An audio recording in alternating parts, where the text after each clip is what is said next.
Hello, marhaba, and assalamu alaikum, and welcome back to a new episode of Invest with Adil Sami.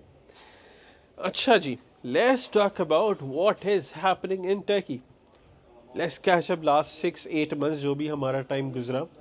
What is happening in Turkey in 2025 and what will happen in Turkey in 2025. हमारा क्या हो रहा है यहाँ पे, जो Wars चल रही हैं, इकोनॉमी वाइज हमारा क्या हो रहा है, सीबीआई वाइज क्या हो रहा है, आना चाहिए स्टिल या नहीं आना चाहिए. चलें इस छोटी सी वीडियो पे बात करते हैं जल्दी से.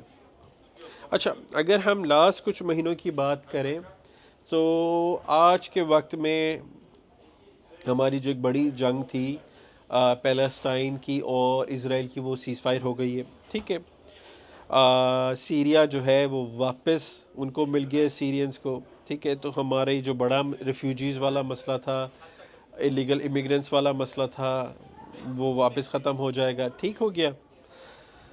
हाँ, now what is happening property market में क्या है. अगर हम सीबीआई मार्केट में बात करें, प्रॉपर्टी मार्केट में बात करें, तो we have seen 20 to 30% dip यहाँ पे. ठीक है, वो क्यों हुआ? दो तीन हमारी इसकी वजूहात हैं. पहला कि हमारा इंटरेस्ट रेट जो है 50% तक चला गया था. ठीक है, मतलब कि आपके पास 100 रुपया है, बैंक में रखवा दें तो आप सालाना जो है 50 रुपये ले सकते हैं. ठीक है, तो क्या हुआ, टर्किश लोगों ने अपनी एसेट्स लिक्विडेट किए, उसको बैंक में रखना शुरू कर दिया और उससे उन्होंने फाइज इंटरेस्ट लेना शुरू कर दिया. उसकी वजह से टर्किश मार्केट को झटका पड़ा.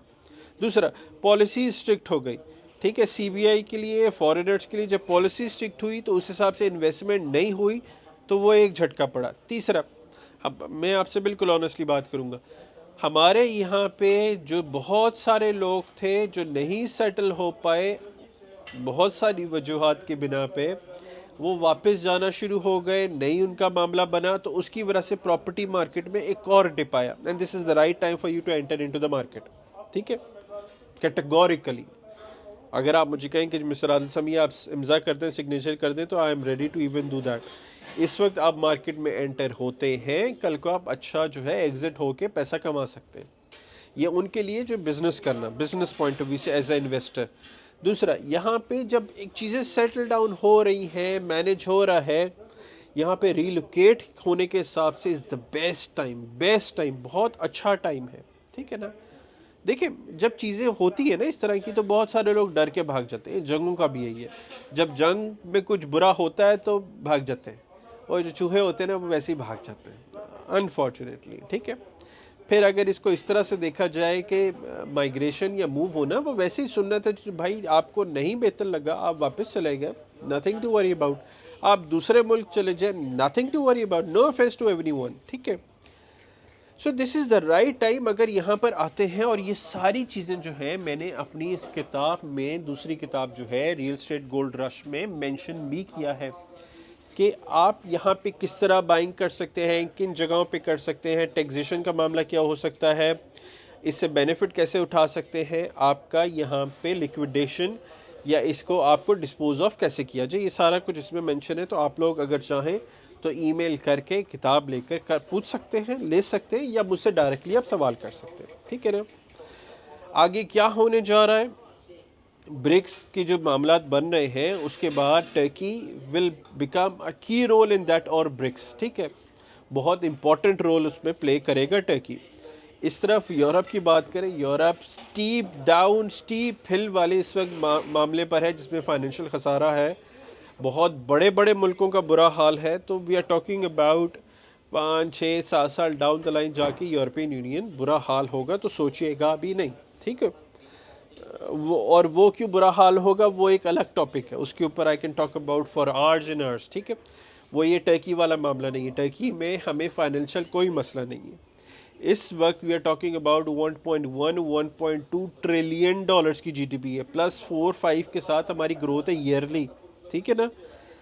तो लॉजिस्टिकली यहाँ पे काम करने के लिए बहुत अच्छी जगह है, बिजनेस पॉइंट से काम करने के लिए बहुत अच्छी जगह है.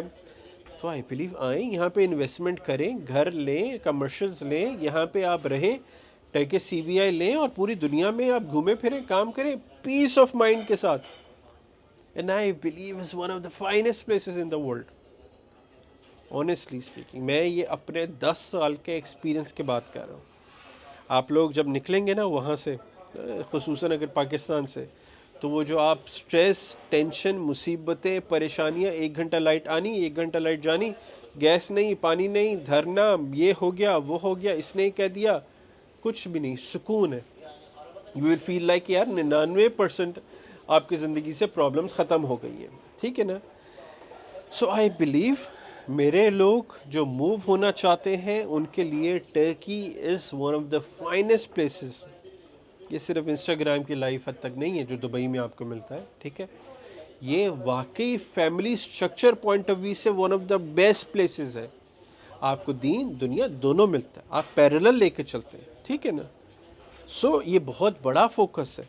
जिन लोगों के बच्चे हैं, ख़ुसूसन बेटियां हैं, कोई परेशानी नहीं है, कोई नहीं देखता, कोई नहीं छेड़ता, कोई नहीं सवाल करता, कोई नहीं उंगली उठाता, क्या पहना है क्या नहीं पहना कोई नहीं पूछता।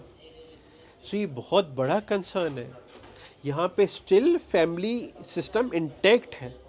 यूरोप की तरह नहीं, बच्चे को आपने मार दिया, डांट दिया तो पुलिस आकर आपको पकड़ के ले जाएगी या आपको आपके लिए मसला हो जाएगा। ऐसा नहीं है, रूल ऑफ लॉ यहाँ पर है, ठीक हो गया।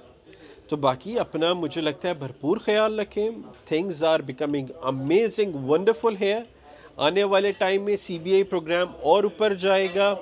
हमारी property prices what I am expecting by the end of 2025 30-40% easily हमें गेन मिल जाएगा।